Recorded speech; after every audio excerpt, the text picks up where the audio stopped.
Praise the Lord. கர்த்தரும் இரட்சகருமாகிய இயேசு கிறிஸ்துவின் இனிதான நாமத்திலே வாழ்த்துகிறேன். கர்த்தர் உங்களை ஆசீர்வதிப்பாராக. இந்த இனிய நாளை காண செய்த தேவாதி தேவனுக்கு ஸ்தோத்திரம் உண்டாவதாக. ஏசாயா தீர்க்கதரிசன புஸ்தகம் 38வது அதிகாரம் 5வது வசனம். நீ போய் எசேக்கியாவை நோக்கி, உன் தகப்பனாகிய தாவீதின் தேவனாயிருக்கிற கர்த்தர் சொல்லுகிறது என்னவென்றால், உன் விண்ணப்பத்தை கேட்டேன், உன் கண்ணீரை கண்டேன், இதோ உன் நாட்களோட 15 வருஷம் கூட்டுவேன். ஏசாயா தீர்க்கதரிசியினிடத்தில் கர்த்தர் சொல்லக்கூடிய வார்த்தை, நீ எசேக்கியாவினிடத்தில் சென்று கர்த்தர் உன் விண்ணப்பத்தை கேட்டார், உன் கண்ணீரை கண்டார் என்று போய் சொல்லி அனுப்புகிறார். நாம் அநேக சூழ்நிலைகளிலே தேவ சமூகத்தில் அழும் பொழுது என்னுடைய கண்ணீருக்கு பதில் கிடைக்குமா, கர்த்தர் என் கண்ணீரை காண்கிறாரா என்று அநேக காரியங்களை குறித்து சிந்தித்து கொண்டிருக்கிறோம். இங்கே எசேக்கியாவினுடைய கண்ணீரை காண்கிற கர்த்தர் நம்முடைய கண்ணீரையும் காண்கிறவராகவே இருக்கிறார். நாம் எதத்திலே பார்க்கும் பொழுது ஆதியாகம புஸ்தகம் 21வது அதிகாரத்திலே ஆகாரை குறித்து பார்க்கிறோம். ஆகாரை ஆபிரகாம் ஒரு துருத்தியில் தண்ணீரும் அப்பமும் கொடுத்து வீட்டை விட்டு அனுப்பி வைக்கிறார். அந்த துருத்தியில் இருந்த தண்ணீர் செலவழிந்த பின்பு ஆகாருக்கு என்ன செய்வதென்று தெரியாமல் பிள்ளையை ஒரு செடியின் கீழே விட்டு தூரமாக போய் அமர்ந்திருந்து அழுகிறார்கள்.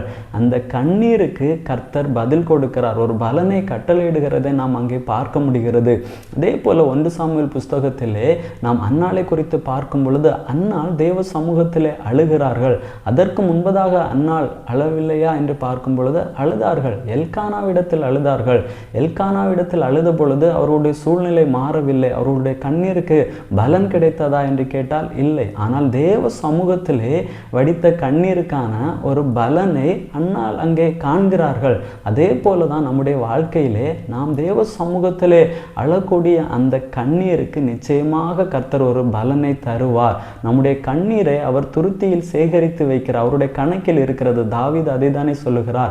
56வது சங்கீதம் 8வது வசனத்திலே, என் கண்ணீரை உம்முடைய துருத்தியில் வையும், அவைகள் உம்முடைய கணக்கில் அல்லவோ இருக்கிறது என்று சொல்கிறார். அப்ப நம்முடைய கண்ணீர் எல்லாமே அவர் கணக்கில் வைத்திருக்கிறார், அவர் சேகரித்து வைத்திருக்கிறார். அதற்கான பலனை நிச்சயமாக நம்முடைய வாழ்க்கையிலே அவர் நமக்கு தருவார். ஜெபிக்கலாமா?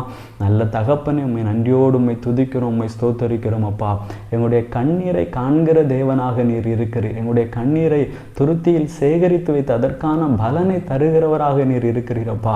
ஒவ்வொருடைய கண்ணீருக்கான பலனையும் கர்த்தர் நீர் தந்து எங்களை வழிநடத்தும்படியாக, ஒவ்வொருடைய கண்ணீரின் துருத்தியில் சேகரித்து வைத்து அதற்கான பலனை அவருடைய வாழ்க்கையிலே காண செய்யும்படியாய் ஜெபிக்கிறோம். உடைய நாமத்தை மகிமைப்படுத்துவீராக. இயேசுவின் நாமத்தினால் ஜெபிக்கிறோம் நல்ல பிதாவே. ஆமேன். God bless you.